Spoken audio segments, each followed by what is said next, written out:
So many people think that it's an impossible thing to write a book, right? Like, I don't have the experience, I don't have the knowledge, I don't have the education. And I'm going to tell you right now, as a author who's been writing for 25 years, you don't need any of that at all. You need a desire to write a book, you need an outline, you need to follow the outline, but you don't need a background in it. Hey, I'm David Essel. As I mentioned, 11 books, #1 best-selling author, counselor, minister, and more.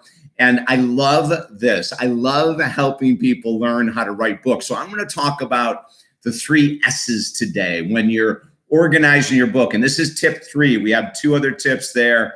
And before I forget, we have a webinar coming up June 27th, 2020, that you can join from anywhere in the world, extremely inexpensive, where it's going to be 4 hours long of teaching you everything you need to know in order to write a book. Music Man, good to see you. Great, glad you're with us.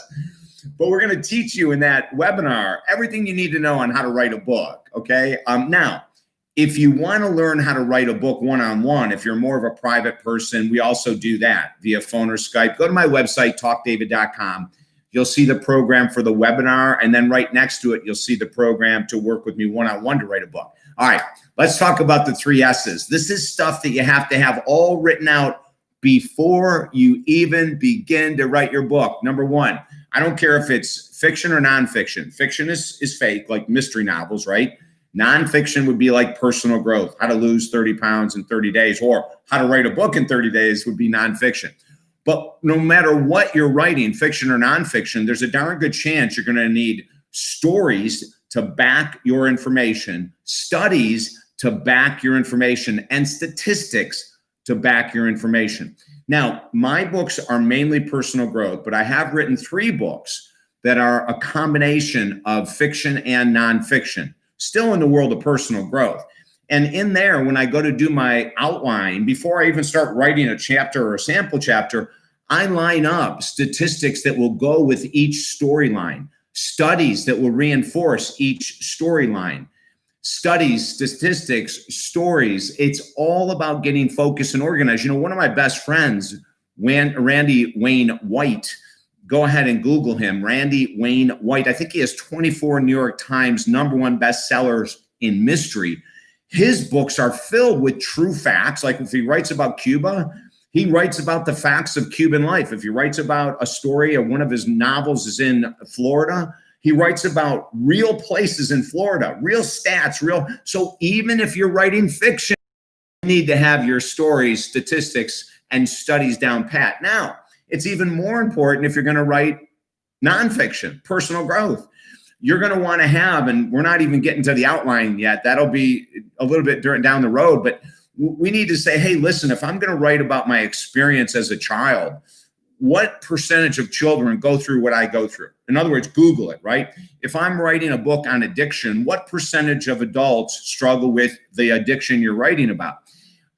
When we look at any type of concept that you're trying to sell people to change their mind or influence them to change their mind, maybe you're going to write about weight loss. And then you go and you look for statistics, like one I'm going to share with you right now. University of Florida, a number of years ago, came out with a study. 6% of overweight or obese people have a genetic. Well, that goes into my books, right? And in our most new, the latest book that we put out, Love and Relationship Secrets That Everyone Needs to Know, we figured out a statistic by combining a bunch of other statistics that 80% of relationships in the United States of America are dysfunctional, unhealthy. So when you're writing a book, get focused, get organized, watch all of these little videos I'm giving you because they're going to give you a lot of information. If you're not organized and you come to write to a chapter and you don't know what the stories you're going to share are, you don't know what studies you're going to refer to, you don't know what statistics you're going to refer to, 2 things happen. Number 1 is writer's block because you're not prepared.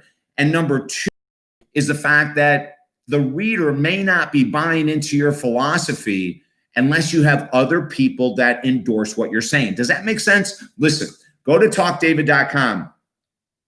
Oh, thank you, Music Man. Great to have you with me. Go ahead to talkdavid.com. Look at the different things, options you have in order to learn how to write a book in 30 days. Now, a lot of people will take my course how to write a book in 30 days or work with me one-on-one, and then they'll decide to take 4 or 6 months to write it, which is fine. But my quest for you is to get so focused and organized at the end of 30 days that you have everything you need to write the entire book. Okay. Hey, I'm David Essel. The website is talkdavid.com. Get ready to write that book. It boosts your self-confidence. It boosts your self-esteem. It could add income. You might start being viewed as someone different in your chosen field or career. You could make money off the book, but we always tell people, put that last, because if you're only writing a book to make money, you might be disappointed.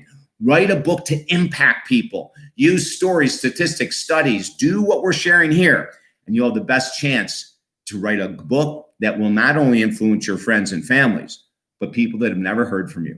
Visit talkdavid.com. I'll look forward to talking to you again soon. Have a beautiful day.